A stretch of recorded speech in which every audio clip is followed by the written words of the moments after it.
Punchline, Laurence Ferrari sur Europe 1.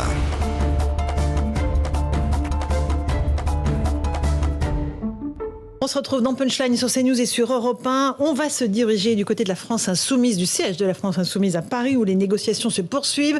Mathieu Rio est sur place avec Fabrice Elsner, au siège donc, de ce parti politique où Jean-Luc Mélenchon est venu cet après-midi. Et Mathieu, visiblement, un accord a été trouvé avec le Parti communiste, mais il y a toujours des négociations avec le Parti socialiste, ça coince encore. Tout à fait, Laurence. D'ailleurs, voilà, l'accord vient d'être finalisé entre le Parti communiste et la France insoumise. Il a été validé par le Conseil national des communistes avec 120 voix pour, 25 contre et 13 abstentions. Et quelques minutes après l'annonce de ces résultats, vous l'avez dit, c'est Jean-Luc Mélenchon qu'on a vu arriver ici au siège de la France insoumise. Son directeur de campagne, Manuel Bompard, a pris la parole. Pour lui, après les écologistes dimanche, c'est une seconde composante de la gauche qui a pris ses responsabilités. Selon lui, il n'en manque plus qu'une.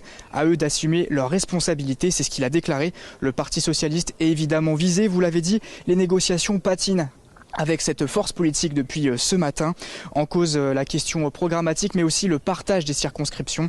En tout cas, la France insoumise l'a réaffirmé. Le délai pour conclure un accord avec toute la gauche, c'est ce soir, en une date particulière, puisque nous sommes l'anniversaire de la victoire du Front populaire en 1936. Merci beaucoup Mathieu Rio avec Fabrice Elsner. Julien Drey, l'accord. Parlons d'abord du Parti communiste, avant de parler du Parti socialiste qui vous touche de plus près. Il y a un accord qui a été trouvé sur à peu près tous les points de programme. SMIC à 1 400 € net, hausse des salaires, retraite à 60 ans, blocage des prix, planification écologique. Par contre, le nucléaire, il ne figure pas dans l'accord, alors qu'il y a des désaccords, pour le coup, profonds entre le Parti communiste et la France insoumise. Le problème, c'est qu'on essaye de rattraper en 3 jours ce qu'on n'a pas fait en 3 ans. Et donc, dans ces cas-là, effectivement, on en finit à ce qui est en train de se passer. C'est-à-dire qu'on discrètement, on met de côté toutes les questions qui sont ennuyeuses. Mais dans la campagne électorale, ça va se voir. Parce que ces questions-là, elles vont être abordées. Le Parti communiste, jusqu'à hier soir, disait, moi, je ne signe pas. En tous les cas, les militants communistes que je connais me disent, il y a des choses sur lesquelles on est intransigeant, notamment la question du nucléaire, qui leur tient à cœur. Bon, là, visiblement, le fait d'avoir 11 sortants qui sont préservés les a beaucoup motivés. Je pense que c'est un tort. En politique, il faut d'abord s'en tenir au fond. Et il faut garder son identité. Même si par moments, c'est difficile, c'est dur et ça fait perdre des postes. Et là, on est dans une situation qui est d'après moi, pas la bonne pour la gauche, parce que on voit bien que c'est des accords différenciés, par ailleurs. C'est-à-dire, avec les uns, on signe sur ça, avec les autres, on signe sur autre chose. Moi, je me suis tenu à l'écart, je ne tire pas contre mon camp. Je comprends l'aspiration à l'unité de beaucoup d'électrices et d'électeurs de gauche, mais l'unité, c'est aussi un contenu. Et quand le contenu n'y est pas, à la fin, il n'y a pas la victoire. Et ça vaut pour les socialistes, évidemment. Et ça vaut évidemment pour les socialistes. Il y a des choses sur lesquelles... Vous savez, François Mitterrand, quand on était jeune... C'était il y a longtemps, je reconnais. Et il y avait 2 choses sur lesquelles il nous disait on ne peut pas céder. La construction européenne et la sortie de l'Alliance Atlantique. Il disait sur les questions sociales, on peut toujours arriver à trouver des points d'accord, etc. Mais sur ces 2 questions-là, on ne peut pas céder. Et c'est notre identité. Et ça a de la valeur parce que c'est pas simplement des choses en l'air. La question de l'Alliance Atlantique, c'est la question de l'Ukraine qui est derrière. La question de l'Europe, c'est comment on va trouver des marges de manœuvre ou non financièrement dans les mois à venir. Donc c'est pas des petites affaires. Presque Thévenot, on est à quelques jours après la réélection d'Emmanuel Macron. On ne parle que de Jean-Luc Mélenchon. Que fait le président ? Est-ce que, pourquoi ne prend-il pas la parole ? Il laisse le devant de la scène volontairement à Jean-Luc Mélenchon ? Il est le 3e homme de l'élection ? Président de la République en ce moment, effectivement réélu. Et puis ça n'a manqué à personne, ça n'échappe à personne, que notamment aujourd'hui, il y avait de longs échanges extrêmement importants entre le président de la République, Emmanuel Macron, et Vladimir Poutine pour quelque chose hautement important qui est la guerre en Ukraine. Est-ce que le spectacle de cette politique aérienne lui convient en vérité ? Est-ce qu'il laisse aux autres le spectacle de la tambouille électorale, de je me partage les circonscriptions, en se mettant lui au-dessus de la mêlée ? Pour être très honnête, ça ne convient à personne. Pourquoi ? Parce que ça entache l'image qu'on se fait des politiques en général. Et nous en sommes tous partis, tous autour du plateau quand nous avons des responsabilités politiques. Et donc ça n'arrange personne, pour être très honnête. Maintenant, personne va bâillonner Jean-Luc Mélenchon. Nous sommes en démocratie, heureusement. Il est libre de pouvoir s'exprimer. Et heureusement, fort heureux, que les médias transmettent ce qui est en train de se faire. Parce qu'en réalité, ce qu'on est en train de voir, c'est qu'il nous faut un bon slogan sur l'union populaire, l'union pour le peuple, mais on a de plus en plus l'impression que c'est une union pour leurs pommes. Comment essayer de s'organiser sur une union comme, effectivement, vous venez de le dire, Monsieur Drey, eh bien, le contenu n'y est pas. Ouais, on ne sait pas. Mais enfin, si. Quand il y a... Allez, j'ai terminé, Alexandre. Non, il n'y a pas de sujet gonflé.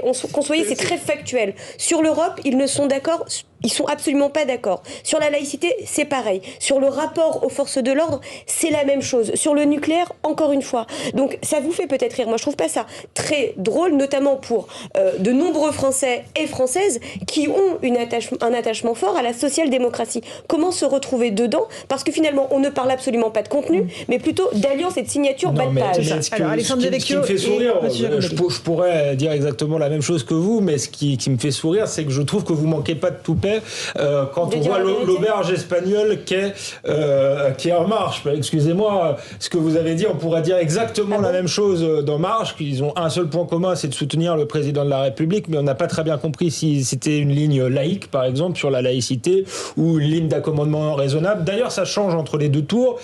On n'a pas, enfin, tous les sujets que vous avez cités, je suis pas sur l'Europe, on est clair. Sur la laïcité, on est clair. L'Europe, vous êtes clair. Non, la laïcité, je viens de dire que c'était pas si clair. Si clair que ça.